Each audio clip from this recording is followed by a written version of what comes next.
A ver, shoot. Pues agárrate los machos que vienen curvas. ¿Qué o quién fue el responsable de que escogieras en su día la profesión que hoy ejerces? No sé, yo diría que quizá mi padre, porque cuando era pequeño pues trajo a casa Commodore 64.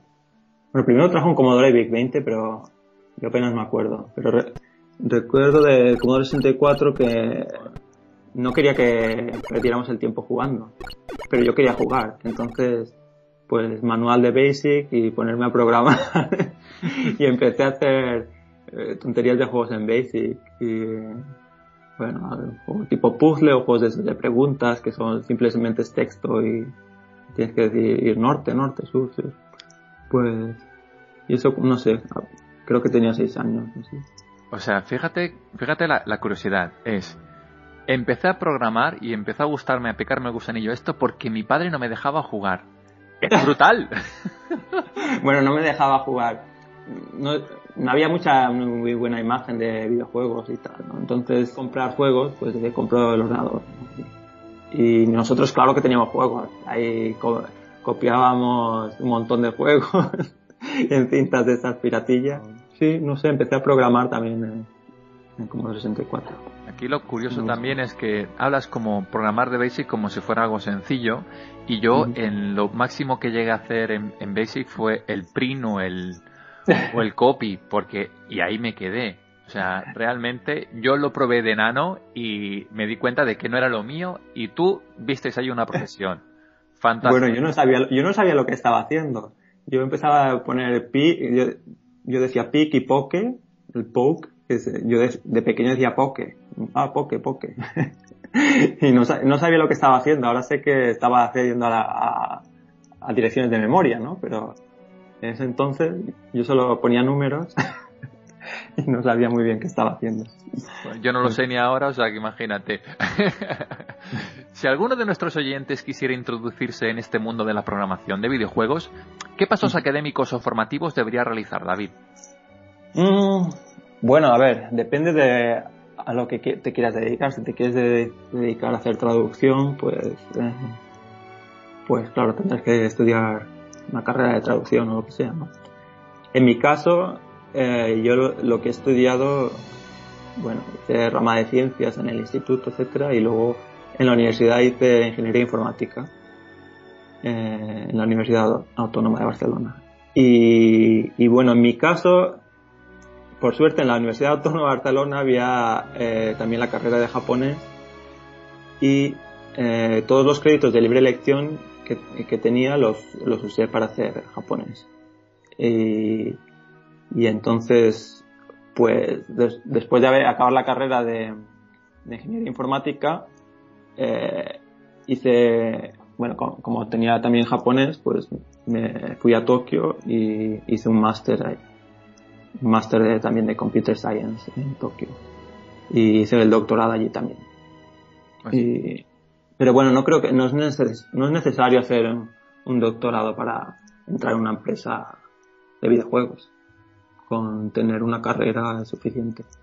Sí, pero fíjate el hecho de que tú ya tenías bien claro a las alturas de estar en la universidad a dónde ibas encaminado, porque decidiste escoger esos créditos de libre elección en japonés. O sea, estudiaste la carrera de ingeniería informática a la vez que estudiabas japonés, que es un idioma, vamos, sencillísimo, que en 3 días lo aprendes. Bueno, yo no sabía que iba a acabar exactamente en el mundo de los videojuegos. O sea, yo lo que tenía... Bueno, yo más o menos... Yo creo que me guío un poco por instinto, ¿no? Yo creo que la gente debe elegir lo que le gusta. Entonces yo, en ese momento, pues quería estudiar otro idioma y me pareció que el japonés era una cosa que, no sé, una cosa friki que me serviría para jugar a juegos en su idioma original o leer mangas en japonés o que ya no estaba muy enganchado en esa época de la universidad tampoco jugaba muchos juegos y tampoco ya empezaba a dejar de leer mangas, etcétera. Pero me había quedado la cosa de el chip japonés, se lo seguía teniendo en la cabeza de, ostras, Japón, tal, qué guay. Y entonces empecé a hacer japonés y luego pues empecé a pensar, hablando con mi profesora de japonés de allí, oye, ¿por qué no haces un máster allí y tal? Digo, ostras, pues sí. Y nada, pues acabé estudiando en Japón, porque digo, de todos los países si quiero estudiar en el extranjero, pues el único que me llama, que desde pequeño me ha gustado la cultura japonesa, es eso, es Japón. Es que la historia es brutal, o sea, directamente empiezo a estudiar japonés por deleite, por disfrute, lo compagino no con mis estudios, sino con mi visión de futuro para estudiar un máster en Japón y cultivar más el idioma y aparte formarme más en mi trabajo. Es que es espléndido. Sí, el máster, fui a una fui a una universidad en Japón que se supone que se podía estudiar en inglés y que no es del todo cierto, pero por lo menos los exámenes se podían hacer en inglés, porque yo lo que no quería era tener un hándicap de idioma, ¿no? Porque el inglés en sí ya también puede ser un hándicap, ¿no? Pero tener que hacer una carrera en japonés me parece excesivo, no sé. Y bueno, entonces pues fui a hacer la carrera en inglés y el japonés era pues un extra, un plus que tenía ahí, pero no era mi main focus, no era mi intención principal. Pues bueno, ya que estamos en Japón, nos vamos a quedar allí y vamos a hablar un poco de esos procesos de selección de personal que tienen en aquellos países tan orientales. Porque claro, aquí en la Vetusta y Cañí, España, lo normal es currículum, entrevista personal y ya me llamarás. Pero Japón no es tan sencillo, ¿verdad? No. Bueno, el proceso de selección de las empresas tradicionales japonesas es bastante pues complejo en el sentido de que quizá es diferente a lo que nosotros estamos acostumbrados. La que para ellos no es complejo en el sentido de que está estipulado, se hace así y ya está, y todo el mundo lo ve normal. Y el proceso es simplemente que el proceso de selección empieza normalmente un año antes de acabar de graduarte, ¿no? Entonces, la gente al año, cuando le queda un año de terminar el máster o de terminar el doctorado, empieza a buscar empresas y las empresas empiezan a hacer lo que se llama no sé cómo búsqueda de fichajes, ojeadores, como hacen para los futbolistas. Sí, y organizan seminarios, etcétera. Y entonces tú te tienes que registrar a esos seminarios. Normalmente vas a la página web de la empresa que te interesa, te registras a los Open Seminars y entonces vas ahí. Normalmente empiezan en febrero. En febrero así. Y si llegas tarde, pues ya la has cagado, porque ya no puedes entrar hasta el año siguiente. Y a mí se me pasó Sony, por cierto, porque quería enviar a Sony. ¡Qué fallo! Y es que empezaban en febrero, yo no estaba a la white, no estaba atento y se me pasó. Y creo que fui a los Open Seminars en marzo y entonces a partir de ahí, pues a las empresas que te interesan, pues te registras, tienen un site. Cada empresa tiene su propio site de Sayo en japonés, que es como de recruiting. Y entonces te escriben y te envían toda la información y tú tienes que rellenar básicamente un montón de formularios, ¿no? Todo es a base de formularios. Tu currículum lo tienes que escribir en su propio formato y lo envías y luego hacen una preselección. Y luego hacen rondas de exámenes, como entrar a la universidad más o menos, ¿no? Empiezan, jolín, o sea, hay varias rondas de exámenes y tal.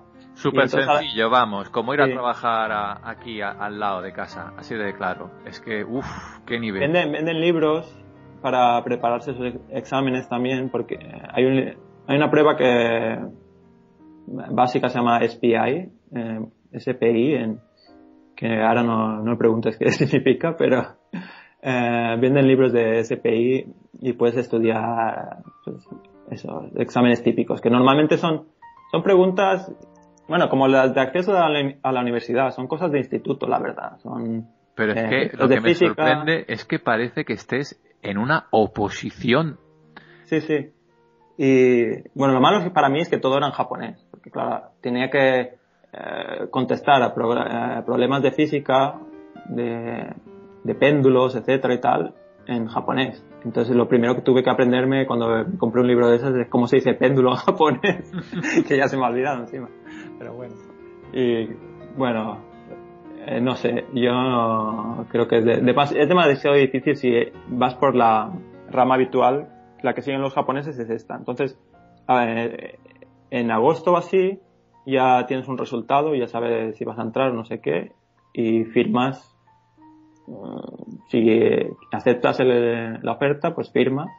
Que la oferta no es muy detallada, porque ya más o menos está estipulado lo que va a cobrar los newcomers, los recién graduados, los new graduates, cobran, pues, no sé, en Tokio una empresa de IT, pues a lo mejor te pueden pagar como 4 millones de yens al año, así. No sé. Que traducido en euros es... Uy, no sé, ¿cuánto? Yo llevo 12 años fuera de España, así que no sé. No me acostumbré a los euros todavía. Oye, que lo calcule otro. Chicos, 4 millones de euros al año, ya me diréis cuántos en euros. 4 millones de yens. De yenes. Pues yo creo que en pesetas era como 4 millones y medio de pesetas. Ni idea, David. No me voy a atrever ni a suponerlo. Y realmente, de todas estas empresas, ¿a cuántas optaste? En mi caso, yo envié a tres empresas. ¿Y cuáles fueron? Todas de videojuegos. Bueno, porque, a ver, yo cuando acabé el doctorado en un principio pensaba volver, pero digo, ostras, si mi hobby es hacer juegos, no sé, siempre en mi tiempo libre hacía jueguecitos y cosas. Digo, si estoy en la cuna del videojuego aquí en Japón. Y digo, bueno, pues voy a intentar, aunque no paga muy bien, porque en una empresa de videojuegos no buscan a doctorado. ¿Sí?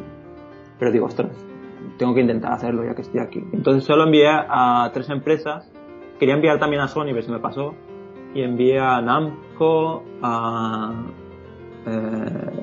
Konami y a Nintendo. Son empresas que me gustan. Y bueno, si entro las empresas de mi barrio, el Badulaque de al lado, el Locutorio y el Mercadona, las 3 estas de aquí. O sea, estamos hablando de Konami, de Namco y de Nintendo. Sí. O sea, no 3 cositas de nada. O sea, historia del videojuego, señores míos. ¿Y cuál de todas ellas se quedó contigo? Bueno, pasé, por suerte en Konami pasé. ¿Cómo que por suerte? Explica eso. Por suerte. ¿Nintendo era tan malo? ¿Namco era peor? No, bueno, pues la empresa que más me gustaba era Konami. Porque, bueno, me gustan casi todos los juegos que adoro son de Konami, ¿no? Siempre me han gustado los juegos que han hecho en Konami.